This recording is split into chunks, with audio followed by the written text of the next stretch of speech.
Hi everyone, I'm Caitlin Roper from Collective Shout, and I'm happy to be here via video, although I wish I could be there with you in person.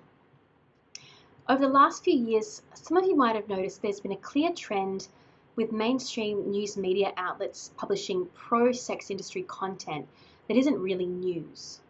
Articles about women getting rich and empowered by doing porn, leaving their jobs to create pornographic content on OnlyFans, or making lots of money as sugar babies. And these kind of articles are regularly being published by major news outlets.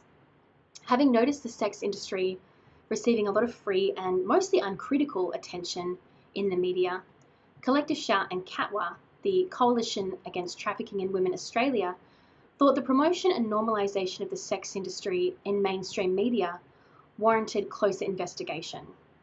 Our researchers resulted in the report Side Hustles and Sexual Exploitation, Australian News Media Reporting and Commentary on the Sex Industry during the COVID-19 Pandemic, to be released on International Women's Day. Today I'll just be giving a bit of an overview of the report and summarising some of our key findings. So I'll start with just a little bit of background on COVID and women in particular. So the COVID-19 pandemic has had a catastrophic impact on women and girls in Australia and globally. Rates of male violence against women have skyrocketed, with the United Nations naming this as a shadow pandemic. Lockdowns have exacerbated the problem, with many women reporting experiencing violence for the first time, and those with prior histories saying that it had intensified. The pandemic also significantly impacted on women's ability to support themselves and their families. During extended COVID lockdowns, women experienced a triple whammy. They were more likely to lose their jobs, more likely to do a lot more unpaid work, and less likely to get government support. Women with young children were particularly affected, having to scale back employment to take on childcare responsibilities and to oversee remote learning.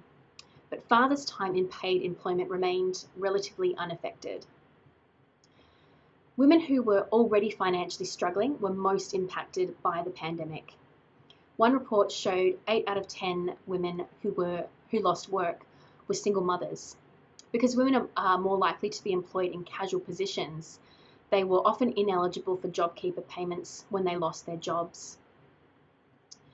The sex industry has traditionally been fueled by male violence and female poverty, both exacerbated by the pandemic.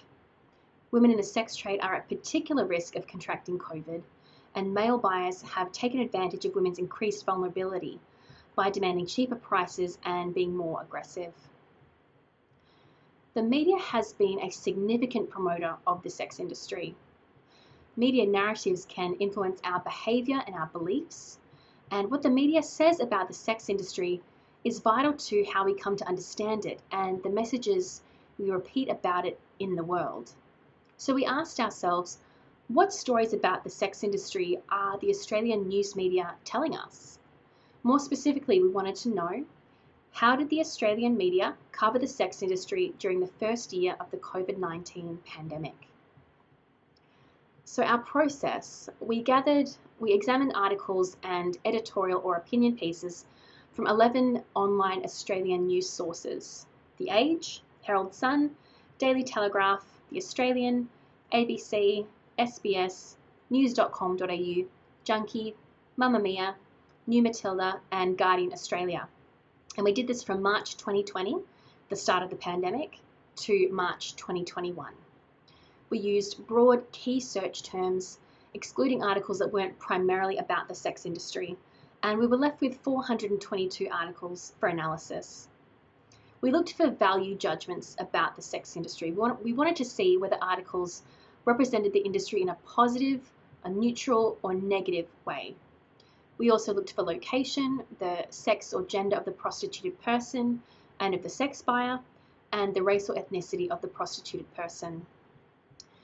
Of 422 articles analysed, over 40% were classified as neutral, where events were described rather than presenting a stance on the sex industry. But where there was a clear stance, articles mainly depicted the sex industry in a positive light. We found that 42% of articles portrayed the sex industry positively, and only 18% of articles painted the industry in a generally negative light. Research suggests that most prostituted and trafficked people are women and girls, and that most sex buyers are men. Despite this, our findings showed that only 64% of news articles clearly identified women as those selling sex, and only 36% of articles explicitly identified sex buyers as male. So going now to some of the key themes, I'll start with portrayals of prostituted women. Prostitution was frequently portrayed as not just a job, but an expression of female sexuality and the means to autonomy and empowerment. Selling sex, mainly in the form of creating pornographic content on OnlyFans, was promoted as a confidence-building endeavor for women. Prostitution was also framed as a way for women to achieve personal fulfillment and to be their true self. For example, women were reported as crediting platforms like OnlyFans with making them so much happier by allowing them to unashamedly be the true sexual being I've always been and to feel more comfortably in my own self. A number of articles emphasized women's independence and credited platforms like OnlyFans with giving women more control. These reports were in stark contrast to the reality of the sex trade. Women in the sex industry are among some of the most marginalized and economically disadvantaged, with Indigenous women, migrant women, and women of color overrepresented in it. Despite this, news media outlets overwhelmingly told the stories of the outliers, positive reports from the small minority of women who reportedly experienced prostitution as affirming and profitable. Voices of women who were exploited and harmed, or who made very little money, were rarely included. Narratives of women's choice and empowerment were presented with almost no consideration of the circumstances under which women entered the sex trade, like their financial desperation, which was glossed over. Selling sex was also presented to single mothers as a way to rebuild their lives post-separation, to provide for their children and run their own show. One piece on news.com.au told the story of a mother of 4 who became a Playboy model to regain confidence after getting divorced. This was a good thing, according to the news article, quote, showing other mums that it is never too late to fulfill your modeling dreams. Portrayals of sex buyers. As we know, buyers are overwhelmingly men who mostly buy women and children. But the sex of sex industry customers was rarely mentioned, except where the article was about violence they had perpetrated. The sex of the buyer was clearly specified, though, when the buyer was a woman. Despite the reality of men as the primary sex buyers, female sex buyers were the subject of multiple stories on Mamma Mia. Women's participation in the sex industry as buyers was often positioned as a form of sexual education or the means to developing their sexual identity. One article published by Mamma Mia recounted the experience of an enthusiastic female sex buyer who had to convince her reluctant male partner to participate in her purchase of online sexual services while stuck at home during lockdown. The sex industry was positioned as a way for women buyers to get to know their own body or even their own mind, with pornography identified as a route of exploration and revelation and a path to oneself. Portrayals of sex industry critics. Critics of the sex industry were generally presented in a negative light.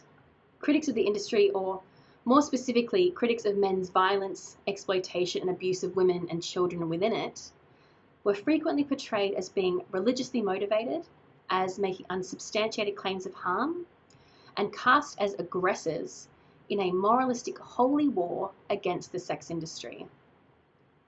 Despite having been exposed for hosting child rape videos, sex trafficking, and non-consensually shared content, Pornhub was painted as progressive, quote, sex worker positive, supportive of LGBTIQ+, and racial justice issues, end quote, while those who objected to the platform's hosting of illegal and abusive content were framed as regressive and anti-sex. Some articles question the motives of individuals who objected to Pornhub, describing objections as, quote, a conservative attack cloaked as concern, and a war on sex work. We found contradictory messages about the online sex industry. On the one hand, the online space was portrayed as booming and lucrative, and on the other, a site of violence, exploitation, and criminal behaviour, with revenge porn posed as a serious threat to women's safety. We found that illegal or violent conduct related to the sex industry was often framed in salacious ways. One example was in a Daily Telegraph article reporting on the inquest into the death of a woman in the sex trade, which described a key suspect as the last person to see her alive when he hired her for a sexual escapade. Women's experiences in the sex industry were individualised. While women's financial hardship as the result of COVID-19 was widely reported, it was not addressed as a structural problem requiring structural solutions, like increased welfare provisions or government assistance. Instead, structural issues made worse by the pandemic were framed as the problem of individuals, which could be solved through individual women entering the sex industry. Men's violence against women in the sex trade was also framed as something done by individual men, as exceptional or a one-off incident.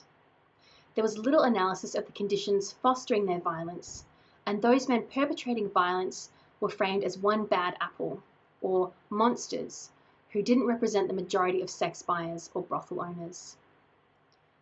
By presenting violent sex buyers as troubled individuals, rather than identifying prostitution as a system of male violence against women and girls, media rendered invisible the role of male demand in driving the sex trade. Instances of violence and abuse were portrayed as outside the inherent functioning of the industry and disconnected from its commodification of women. We also found conflicting messages about the financial realities of the sex trade. In many articles, women were positioned as bound to the sex industry for income out of necessity and financially devastated by the closure of face-to-face work. But then at the same time, the sex industry was presented as the means for women to achieve financial security. Overall, the Australian media presented an overwhelmingly positive narrative about the sex trade during the COVID-19 pandemic. From the report, we found there is now a dominant narrative of the sex industry as a viable, even desirable, career choice or aspirational lifestyle for women. In selling the sex industry to women in this way, we found the media was not only reporting about the sex industry, but actively promoting it. In an industry based on the sexual objectification of women's bodies and various forms of male violence and exploitation of women and children, the Australian media's endorsement of a reduction in regulation should be of significant concern to anyone who seeks to uphold the human rights of women and girls. End quote. News media repeatedly advocated for full decriminalisation of the sex industry, which decriminalises sex buying, pimping, and brothel keeping. No consideration was given to feminist solutions that have been implemented around the world, like the Nordic equality model, which targets male demand for purchasing the bodies of women and girls. In presenting full decriminalisation as desirable, news media presented the sex industry as a legitimate form of employment. Our report reveals a dangerous blind spot in Australian media reporting of the sex industry. We call on the Australian media to recognise the links between women's experiences of financial insecurity, male violence against women, and exploitation in the sex industry. This involves engaging with survivors of the sex trade who have exited and are critical of it. So what can you do? You can share this report, share it with your networks, on social media, or with your local MP. You can like and follow our organisations on social media to stay up to date on this issue and what we're doing in this space. You can oppose moves to decriminalise the sex trade in your state or other states in Australia. Write to your state MP and ask them to explore the Nordic model. You can even organise a face-to-face meetup with them. Thanks for watching, and I hope that our report can be a useful tool in advocacy against the commercial sexual exploitation of women.